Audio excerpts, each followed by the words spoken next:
When applying to any of our grant schemes, the following general criteria apply. Ensure that your project serves an identifiable need. Include clear, detailed, realistic costs and timescales. Demonstrate that the project will work with the target community outlined in the criteria. Ensure that the work is not internal to your organisation but has a wider community reach. Demonstrate that your project will have a wider impact within the sector. Priority is given to applications that create a model of working that will provide learning opportunities or models of best practice for other groups. Remember that only one application per scheme can be submitted by any organisation. Applicants must be established non-profit organisations with their own bank account.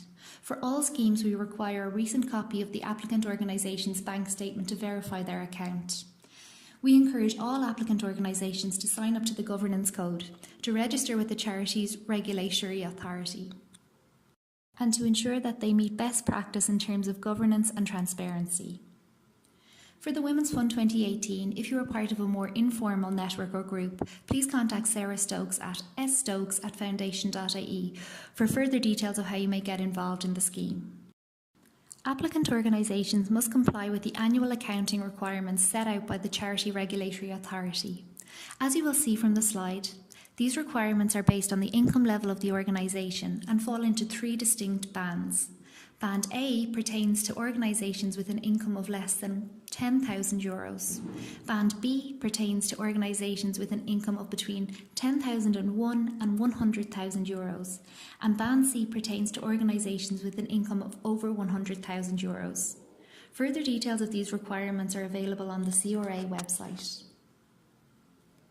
When you are completing your online application form, you will be asked for the following: a brief description of the work and mission of your organisation, a summary of your project followed by a more detailed description, an explanation of why this project is needed and how that need was identified, and an explanation of how the beneficiaries of this project were identified and how they are disadvantaged or affected directly by the social issue that the project aims to tackle. You will also be asked what the projected outcomes of your project will be and how its impact will be measured. What happens after funding ends, i.e. will the project continue or is this a piece of once-off work? And will you be working in collaboration with other organisations over the course of the project? The budget section is often the one that most people have questions about. When completing this section of the form, we would advise applicants to be careful what they ask for. If you're unsure, reread the criteria to ensure that the costs you are listing are covered under the grant scheme. Be honest and realistic about your costs. Don't over or underestimate the associated project spend because it may lead to an inability to complete the project successfully. Mind the gap. If the amount you request from us is less than the total project cost, please ensure that you can fill this gap with other sources of funding or income. Please note that we never fund core costs and only costs directly associated with your project will be considered by our grants assessors. Finally, be clear and concise in terms of your budget and timeline. Once your application has successfully been submitted, it goes through several layers of assessment before a final decision can be reached. First, it will go through an initial screening to ensure that it is eligible and that all relevant material has been submitted. Next, it is reviewed internally to determine whether or not the project is suitable and relevant to the scheme's criteria and objectives. The application is then sent to our expert grants panel, made up of experts from the charity and voluntary sector who assess and discuss each application individually. Their recommendations are then sent to the board of the Community Foundation for decision and final ratification. But what do our assessors look for in a successful application? They need to see that it has come from a non-profit organisation whose annual income does not exceed the maximum outlined in the criteria, that only one application has been submitted by each organisation, that there's a clear and demonstrable need for your project, that the project activities and outcomes are clearly broken down and can be easily measured in terms of their impact. Ideally, that there is a collaborative element to the work where possible, and that the timeline and budget are clear and realistic and do not cover core or ongoing costs or activities.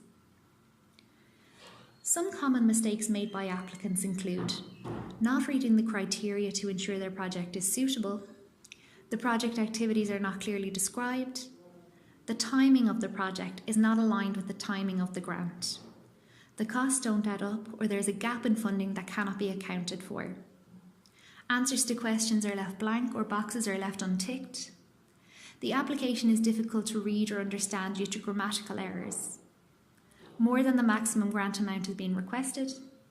The deadline has been missed. No applications can be accepted after the published deadline. And finally, check your application. Anybody can make mistakes, and it can be helpful in some cases to have a second person read through your application before submission.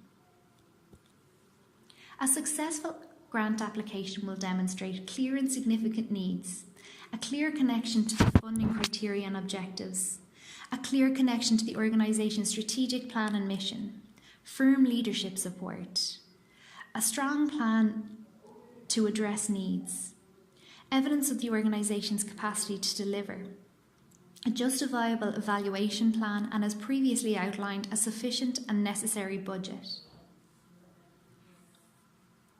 So what happens if your application is successful? Depending on the grant scheme you have been awarded under, there will be a number of reporting requirements.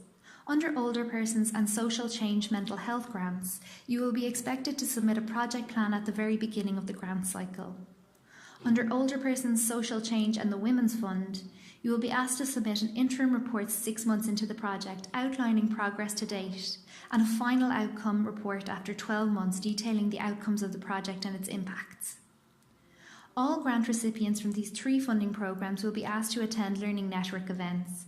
In the case of the Women's Fund, this will be a shared learning session at the end of the 12-month grant cycle. And in the case of the other 2 funds, there will be an event just before your project begins and a follow-up event once work has been completed. The Community Foundation will also carry out site visits with a number of funded projects over the course of the year.